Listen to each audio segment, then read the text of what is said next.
I never meant to fall in love with the man who built furniture in the workshop behind my apartment building. But there's something about watching someone create beauty with their hands that changes you, that makes you see the world differently, that makes you see them differently. My name is Adrian, and I'm a writer. Not the successful kind you read about in magazines, but the kind who works at a bookstore by day and comes home to a tiny studio apartment at night, hoping that maybe this time the words will come easier. I moved into this place last spring, drawn by the exposed brick walls and the rent I could almost afford.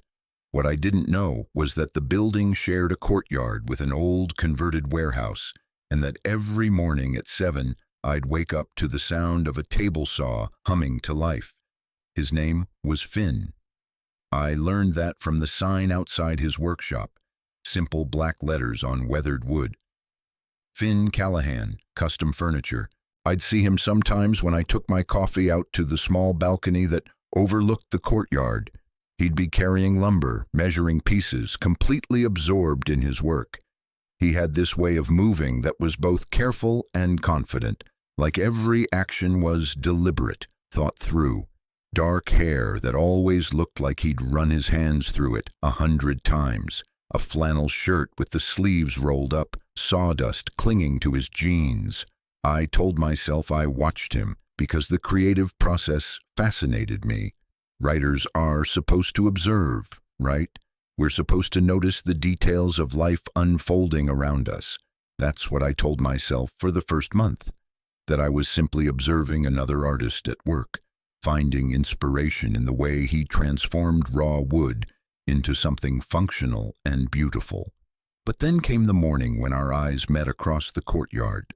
I was standing there with my coffee mug, probably staring longer than I should have been, and he looked up from the piece he was sanding. For a moment we just looked at each other, and I felt this jolt go through me, this awareness that was physical and undeniable. He smiled, just a small quirk of his lips, and lifted his hand in a wave. I waved back, nearly spilling my coffee, and retreated into my apartment like a teenager with a crush.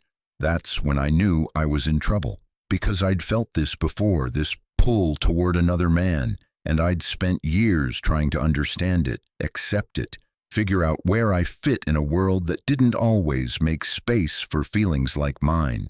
I'd dated women in college, convinced myself that the disconnect I felt was normal, that everyone felt like they were playing a role in their own life.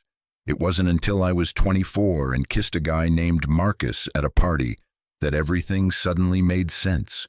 The way my heart raced, the way my whole body came alive, the way it felt like coming home to a place I'd never been. That was 3 years ago, and I'd had a few relationships since then, nothing that lasted, nothing that felt like it could be permanent. And now here I was, 27 years old, watching a carpenter through my window and feeling like a fool. I started finding excuses to be in the courtyard. I'd take my laptop out there to write, even though the glare made it hard to see the screen. I'd water the half-dead plants that came with the apartment, giving them more attention than they'd seen in months. And sometimes Finn would take a break and we'd exchange pleasantries. Comments about the weather, about the noise from his workshop, about the coffee shop that had just opened down the street. Small talk that felt charged with something neither of us acknowledged. Then one Saturday in late June, my bookshelf collapsed. I'd bought it at a thrift store when I moved in, and I'd overloaded it with my collection of novels and poetry books, ignoring the way it sagged in the middle. I was sitting at my desk when I heard the crack, and then all my books were on the floor, the shelf in pieces, and I was staring at the wreckage of my own negligence. I was on my hands and knees gathering books when I heard a knock at my door. When I opened it, Finn was standing there, a toolbox in his hand. Up close, he was even more striking than I'd realized. Green eyes that seemed to see right through me, a dusting of freckles across his nose, the scent of cedar and wood shavings clinging to him. "Heard a crash," he said. "Everything okay?" I gestured helplessly at the disaster behind me. My bookshelf had other plans for today. He stepped inside without waiting for an invitation, setting his toolbox down and surveying the damage. "This thing was held together with hope and wood glue," he said, picking up one of the broken pieces. "You're lucky it didn't come down on your head." "I have a gift for ignoring structural problems," I said, and he laughed, and the sound did something to my chest, made it feel tight and open at the same time. "I can build you a new one," he said, "proper one that'll hold all these books and then some." He was looking at the titles scattered across my floor, and I saw his expression change, become more interested. "You read a lot of poetry." "Occupational hazard," I said. "I'm a writer, or trying to be one." "What do you write?" "Short stories, mostly, some poetry. A novel I've been working on for 2 years that might never see the light of day." I don't know why I was telling him this. I usually kept my writing close, didn't talk about it with people I barely knew. But something about the way he listened, fully present and genuinely curious, made the words come easily. "I'd like to read something you've written," he said, "if you'd be willing to share." "I'd like that," I said, and meant it. He came back the next day with measurements and sketches, showing me different designs for the bookshelf. We sat at my small kitchen table, our knees almost touching, and he explained the benefits of different types of wood, the joinery techniques he preferred, the way he thought about creating furniture that would last for generations. I watched his hands as he drew, strong and scarred and capable, and I wondered what it would feel like to have those hands touch me with the same care he gave to his work. "I was thinking cherry wood," he said. "It ages beautifully, gets richer over time, and I could add some small drawers at the bottom, give you a place to keep notebooks, pens, whatever you need for your writing." "That sounds perfect," I said, "but I should warn you, I can't afford anything too expensive." He waved that away. "Consider it a welcome to the neighborhood gift. Besides, I need the practice with custom pieces. I mostly do restoration work, fixing up old furniture. This'll be fun." Over the next 2 weeks, I found reasons to visit his workshop. I'd bring him coffee in the mornings and he'd show me what he was working on, explaining his process, letting me run my hands over wood that had been sanded smooth as glass. The workshop smelled like sawdust and varnish and something else, something that was just fin, and I started to associate that scent with a feeling of contentment I hadn't known I was missing. We talked while he worked, conversations that ranged from shallow to surprisingly deep. He told me about growing up in Vermont, learning woodworking from his grandfather, moving to the city 5 years ago to start his business. I told him about my family in Ohio, about coming out to my parents 2 years ago, and the complicated relationship we'd had since then, about my dreams of publishing a book that would matter to someone. "Do they accept it?" he asked one day, not looking up from the piece he was planing. "Your parents, I mean." "They're trying," I said. "My mom sends me articles about gay celebrities like she's proving something to herself. My dad doesn't talk about it at all, just asks about work and the weather. It's better than some people have it, I know that. But it's not the same as it was before." He nodded, and there was something in his expression that made me think he understood more than he was saying. "My family's Catholic," he said quietly. "Old school Irish Catholic, I haven't told them." The words hung in the air between us, heavy with meaning. "You're gay?" I asked, my heart suddenly pounding so hard I was sure he could hear it. "Yeah," he said, finally meeting my eyes. "I am. I don't talk about it much. Easier to just focus on the work, you know.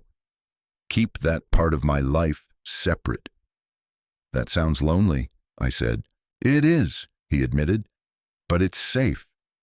I wanted to reach out to him then, to close the distance between us, but I didn't. Instead, I said, "Thank you for telling me." "Thank you for making it easy to tell you," he said, and went back to his work. but something had shifted between us. Some wall had come down. The bookshelf took shape over the following days, and it was more beautiful than anything I could have imagined. He'd crafted it with such attention to detail, with small touches that showed he'd been thinking about me while he worked. The shelves were spaced to accommodate my tallest books. The drawers at the bottom had cedar lining to keep my notebooks fresh, and he'd carved a small design into the side panel, a pattern of leaves and branches that reminded me of the opening lines of my favorite poem.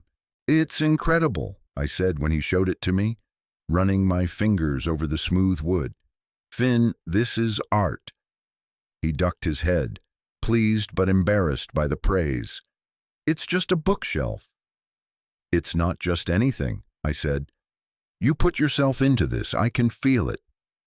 He looked at me then, really looked at me, and I saw something in his eyes that made my breath catch. "I wanted to make something worthy of your words," he said. "Something that would take care of the stories you love." We installed it in my apartment on a Thursday evening, carrying it up the stairs together, fitting it perfectly against the wall where the old one had been. I made dinner while he did the final adjustments. Just pasta and salad, nothing fancy, but it felt domestic and right. The two of us moving around my small kitchen like we'd done this 100 times before. After we ate, I showed him some of my writing. I'd never been so nervous sharing my work before, but I wanted him to see this part of me, to understand the way I translated the world into words, the same way he translated it into wood and form. He read slowly, carefully, and I watched his face for reactions, saw the small smile when he reached a line that landed, the way his eyes softened at the emotional parts. "You're really talented," he said when he finished. "The way you describe feelings, it's like you're giving permission to feel them, you know? Like you're saying it's okay to be vulnerable and scared and hopeful all at once." "That's exactly what I'm trying to do," I said, surprised by how well he understood. "Most people don't get that." "I get it," he said. "I think we're doing the same thing, just with different materials, trying to make something that matters, something that connects with people, something that lasts." We were sitting on my couch, closer than we'd ever been, and I could feel the heat of him next to me, could smell the cedar that always clung to his clothes. I turned to look at him and found he was already looking at me, and the air between us felt electric, charged with all the things we hadn't said.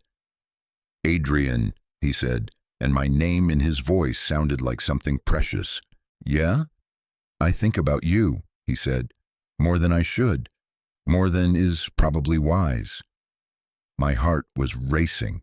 "I think about you too, all the time, if I'm being honest." "I don't do this," he said. "I don't let people in.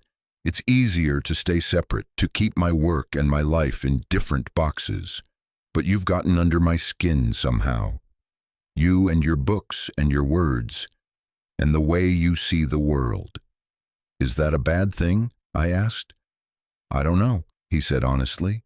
"I'm scared of what it means. I'm scared of wanting something I might not get to keep." I understood that fear intimately. I'd felt it every time I'd let myself care about someone. The terror that comes with vulnerability, the knowledge that opening your heart means risking it being broken. But I'd also learned that the alternative was worse, that protecting yourself from pain meant protecting yourself from joy too. "I'm scared too," I said, "but I think I'd rather be scared with you than safe without you."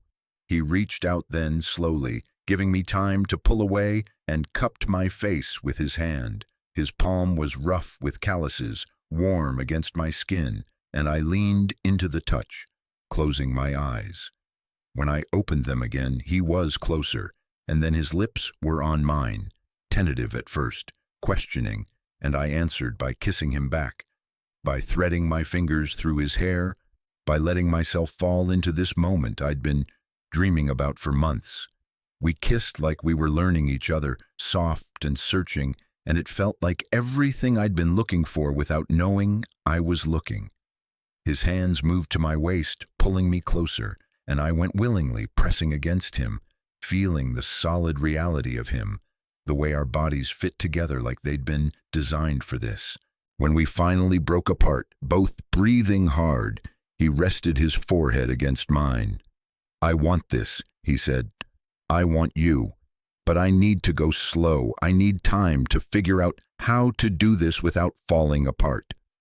"We can go as slow as you need," I promised. "I'm not going anywhere." And I meant it, because what I felt for Finn wasn't just attraction, wasn't just the thrill of a new relationship. It was something deeper, something that felt like recognition, like I'd found someone who understood the language I spoke, who saw the world through a similar lens, even though we expressed it differently. We spent the rest of that summer getting to know each other in the careful way of people who know they're handling something precious. He'd come to my apartment after work, and we'd cook dinner together, and I'd read to him while he sketched designs for new pieces. I'd visit his workshop on weekends, and he'd teach me basic woodworking, standing behind me to guide my hands as I learned to use a chisel. His breath warm on my neck, his presence solid and reassuring. We kissed often, slow and sweet, exploring this new territory between us. But we didn't rush into anything more, content to build this foundation carefully, to make sure it was strong enough to hold the weight of what we were creating. One evening in late August, as we lay on my couch watching the sunset through my windows, Finn said, "I want to make you something." "You already made me a bookshelf," I said, running my fingers through his hair. "Something else," he said. "Something more personal." "What were you thinking?" "You're always writing letters," he said. "I see you at your desk sometimes, filling pages with your handwriting. I want to make you a chest to keep them in, something beautiful and lasting, lined with cedar to preserve the paper." I felt tears prick my eyes at the thoughtfulness of it, at the way he paid attention to the small details of my life. "I'd love that," I said. He built it over the next month, and I'd watch the progress each time I visited his workshop. It was smaller than I'd expected, intimate in scale, made from cherry wood that glowed in the light. He carved designs into the lid, images of open books and fountain pens and small stars, and lined the interior with thin sheets of aromatic cedar that filled the air with their scent. When he presented it to me, I couldn't speak for a moment, overwhelmed by the beauty of it, by what it represented. "It's perfect," I finally managed. Finally, "I wanted you to have a place for the words you write by hand," he said. "The ones that are too personal to type, too precious to lose. I wanted to build something that would protect them, that would keep them safe." I kissed him then, pouring everything I felt into it, trying to show him what his gesture meant to me. "I love it," I said. "I love that you made this for me. I love the way you see me, the way you understand what matters to me." "I love you," he said, the words coming out in a rush like he'd been holding them back for too long. "I know it's fast. I know we're supposed to take this slow, but I love you, Adrian. I love your words and your passion and the way you make me feel like I can be myself, like I don't have to hide." "I love you too," I said, and it was the easiest truth I'd ever spoken. "I think I've loved you since that first morning when you waved at me across the courtyard." That night, we made love for the first time, slow and tender and full of whispered words and gentle touches. It felt like a conversation we'd been building toward, another way of learning each other, of expressing what we felt in a language beyond words. Afterward, we lay tangled together in my bed, his head on my chest, my fingers tracing patterns on his back, and I felt a sense of peace I'd never known before.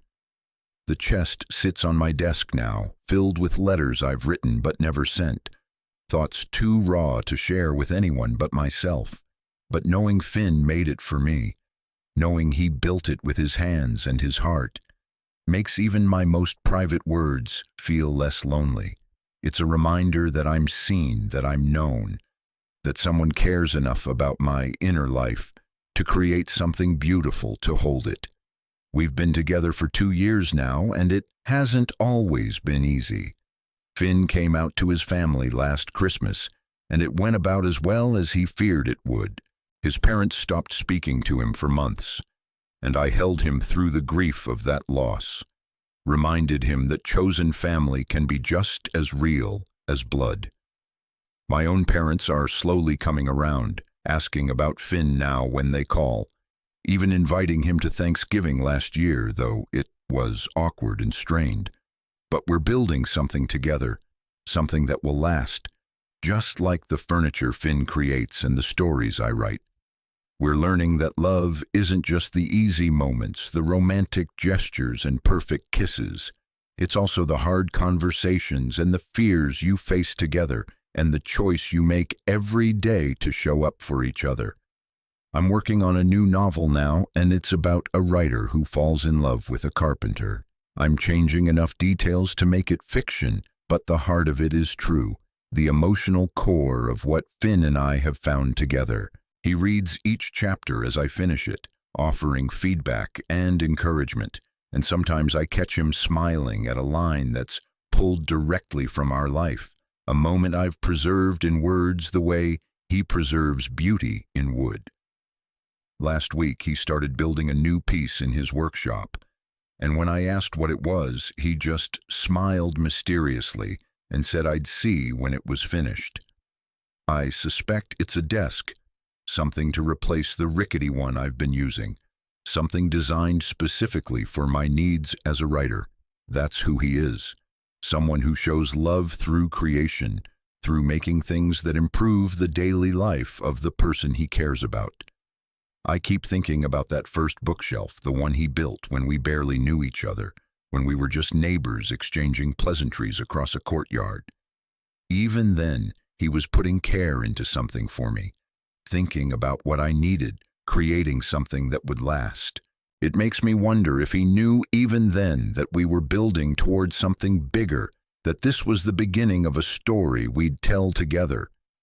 Every morning now, I wake up next to him in the apartment we moved into together 6 months ago, one with space for both my books and his tools, with windows that let in good light for my writing and for his sketching. I make coffee while he showers, and we sit together at the breakfast table he built, planning our days, sharing our dreams, existing in the comfortable intimacy of two people who've chosen each other and keep choosing each other. The chest he made me sits on my desk, and sometimes I open it just to smell the cedar, to run my fingers over the carved lid, to remember the moment he gave it to me and told me he loved me for the first time. It holds my most private thoughts, my fears and hopes and the words I write when I'm trying to understand myself. But it's also a physical reminder that I'm not alone in this life, that someone sees me fully and loves me anyway, that I've found a partner who understands that creation is an act of love, whether you're building furniture or writing stories. I never meant to fall in love with the carpenter who worked behind my building, but I'm grateful every day that I did, that I had the courage to let him see me, that he had the courage to let me see him. We're both works in progress, still learning how to be vulnerable, how to trust, how to build a life together that honors who we each are while creating something new that's ours alone. And when I write now, when I'm searching for the right words to describe what love feels like, I think about Finn in his workshop, the way he transforms raw materials into something beautiful and lasting, the way he puts care into every joint and every surface. That's what we're doing together, I think. We're taking the raw materials of our separate lives and building something that will endure, something strong enough to hold all our hopes and fears and dreams, something lined with cedar to preserve what matters most.